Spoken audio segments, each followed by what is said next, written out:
वागर्थाविव संपृक्तौ वागर्थ प्रतिपत्ते जगत पितरौ वंदे परमेश्वर। प्रेम से बोले विघ्ननाश गणेश भगवान की जय, सरस्वती माता की जय, शंकर भगवान की जय। ओम नमः पार्वती पते हर हर महादेव। गुरुर्ब्रह्मा गुरुर्विष्णु गुरुर्देवो महेश्वरः गुरु साक्षात् परब्रह्म तस्मै श्री गुरुवे नमः। मंचासीन सभी हमारे गुरुजन वृंद को आज सामाजिक अध्ययन के ये जो बिनु सत्संग विवेक न होई राम कृपा बिनु सुलभ न सोई तात स्वर्ग अपवर्ग सुख धरी तुलाय गंग और तूल नाय ताय सकल मिले जो सुख लो सत्संग। ये जो सत्संग और ये जो आज हम लोगों को बड़े सौभाग्य से प्रशिक्षण का मौका मिला और हमारे मूर्धन्य विद्वान हमारे प्रवक्तागण जो भी आज 3 दिन तक बड़ा ही आनंद आया। निश्चित रूप से यदि ये धन्यवाद के पात्र हैं और धन्यवाद ज्ञापन न हो तो ये बड़ी बेमानी होती। इसलिए मेरा दिल पहले से ही, क्योंकि हम आप गुरु और गुरु ब्रह्मा गुरु विष्णु गुरु देव महेश्वर गुरु साक्षात ब्रह्म तस्मै श्री गुरुवे नमः। गुरु की मर्यादा गु मान अंधकार गुरु माने प्रकाश, अंधकार से प्रकाश की ओर ले जाना। तम सो मां ज्योतिर्गमय मृत्योर मां मृतंगमय। यह जो भाव तो गुरु का सम्मान तभी होगा जब गुरु गुरु को समझेगा और गुरु को जहां हमारे, क्योंकि यह जो गुरुत्व का भाव है वह साधारण नहीं बड़ी तपस्या के बाद प्राप्त होता है। वस्तुतः वैसे तो सौभाग्य हमारा देखिए कि कंप्यूटर की भी ट्रेनिंग, आईसीटी की ट्रेनिंग के लिए भी मैं संस्कृत और हमारे साथ जो गुरु जी आए हैं श्री सच्चेलाल ये भी हिंदी के, लेकिन हमारे प्रधानाध्यापक महोदय ने केवल उसमें लिटरेसी शब्द था उसको समझ करके ये शायद जो है भाषा से संबंधित है भेज दिया। लेकिन बहुत बहुत धन्यवाद, उसमें भी हम लोगों ने ट्रेनिंग लिया। क्योंकि जो सबसे प्रमुख बात यह है कि आज हमको अनर्थकन होना है। कंप्यूटर का इतना डिमांड है कि उससे भी सीख लेनी है और इधर हिंदी और संस्कृत होने के बाद सामाजिक विषय पर भी भेजा गया तो वह भी एक सौभाग्य है। क्योंकि सामाजिक विषय में सभी विषयों का समन्वय है, समुच्चय है, हर एक विषय। और समाज का मतलब होता है सम धन आज जो सम हो जाए, बराबर हो जाए, बराबर की भावनाएं व्यवस्थित ढंग से। अभी विगत दिनों संभाषण में डॉक्टर सुलभ श्रीवास्तव के माध्यम से हमको यह जानकारी प्राप्त हुई, पर्यावरण से युक्त होकर के जितने भी यहाँ पर हमारे दर्शनीय स्थल हैं, पर्यटक स्थल हैं, उसमें शिवराजनाथ का सीतामढ़ी का तमाम व्याख्यान हमको प्राप्त हुआ जो नवीनता को लिए हुए था।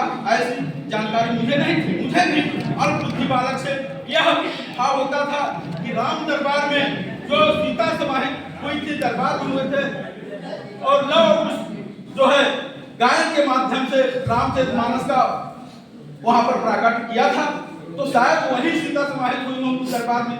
लेकिन हम तो 2 जगह जानते थे, सीतामढ़ी में और नेपाल सीतामढ़ी, लेकिन गुरु जी ने बताया कि चित्रकूट में भी एक ऐसा स्थान है। तो तीनों स्थान ये भ्रांति बड़ा ही पुरजोर मुझको संदेह पैदा करता था। लेकिन यह बात हुआ कि वहां भी सीता समाहित स्थल है, चित्रकूट में भी है और नेपाल में सीतामढ़ी वहां भी। तो वस्तुतः सीता जी एक जगह समाहित हुई होंगी, 3 जगह का कैसे है? ये छात्र में तो होता ही है क्यूरियोसिटी, जिज्ञासा। लेकिन मैं भी एक छात्र हूं, क्योंकि जितने भी गुरुजन हैं जब तक आप छात्र बने रहेंगे तब आनंद में रहेंगे और आप मनोलाभ में रहेंगे। जिस दिन गुरु है, क्योंकि सबसे ज्यादा आनंद और सबसे ज्यादा फायदा किसमें है? चेलाई में है। चेला शिष्य बनेंगे तो आपको प्राप्त होगा, गुरु बनेंगे तो आपको देना पड़ेगा। इसलिए हमको हमेशा छात्र बने रहना है, हमेशा शिष्यत्व प्राप्त करना है और हमेशा ही कुछ न कुछ जिज्ञासा अपने अंदर लानी है। क्योंकि जब तक जिज्ञासा आप नहीं लाएंगे अपने में, आपकी उत्कंठा जब तक नहीं होगी तब तक ऐसा भाव मिलता, क्योंकि नवीनता तभी आती है, आवश्यकता ही आविष्कार की जननी है। और जब जो ही आपको यह नवीनता और जो नए नए चीज आपको मिलेंगे तो उसमें आपका भाव जागृत होगा कि ऐसा क्यों इत्यादि तमाम बिंदुओं पर अभी गुरु जी ने जो भी दिया और रिसर्च भी आपका हो रहा है, तो ये भी बड़ा प्रासंगिक है।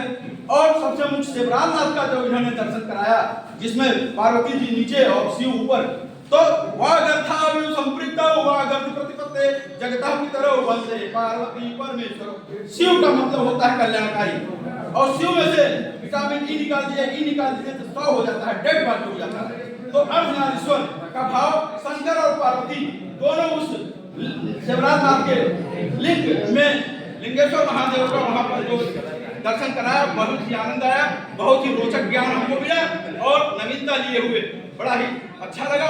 तो यह जितने भी हमारे भाव निकल रहे हैं और नवीनता के लिए हुए, इसके बाद कल नागरिक शास्त्र के बारे में सर ने बड़ी अच्छी बातें बताई। उसमें संविधान निर्माण में कितना खर्च हुआ वो बाकायदे हम लोगों ने नोट किया, लिखा, कितने दिन में तैयार हुआ, क्या हुआ और कैसे बहुत सागर्भिक भाव में और बहुत नवीनता लिए हुए ज्ञान हुआ। अर्थशास्त्र के बारे में आज मैडम ने बताया और तमाम इस प्रकार से हर विषय, जितने भी विषय हैं सभी जिसमें समाहित होते हैं।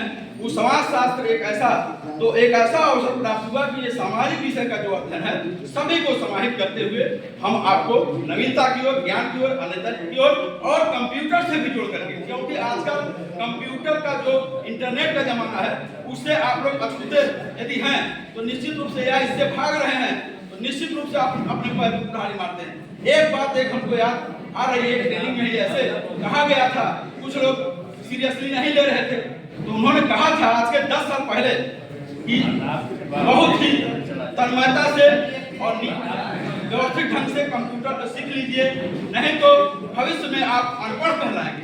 आज वही समय आ गया है, जिसको भी देखिए यदि कंप्यूटर का ज्ञान नहीं है, मोबाइल का ज्ञान नहीं है, तकनीकी का ज्ञान नहीं है, तो वो व्यवस्थित ढंग से वो दूसरे का सहारा लेना चाहते हैं, तो आप निर्भर बनिए। और मेरे विद्यालय में आप प्राचार्य महोदयों का स्वागत है। ये जो जितने आप देख रहे हैं साधारण चीजें, ये मेरा TLM है, टीचिंग लर्निंग मटेरियल, जो सहायक सामग्री की बात हो रही है, इसमें हमारे बच्चे YouTube आपके मैं डाल दिया हूँ, माहेश्वर सूत्र का मेरे बच्चे बच्चियां डमरू बजा करके 14 सूत्र महापुरुष शंकर भगवान के डमरू से जो निकला था उसको दिखाते हैं और उसका अर्थ भी बताते हैं और व्यवस्थित ढंग से उस पर जो है अष्टाध्यायी, लघु सिद्धांत, कौमुदी इत्यादि व्याकरण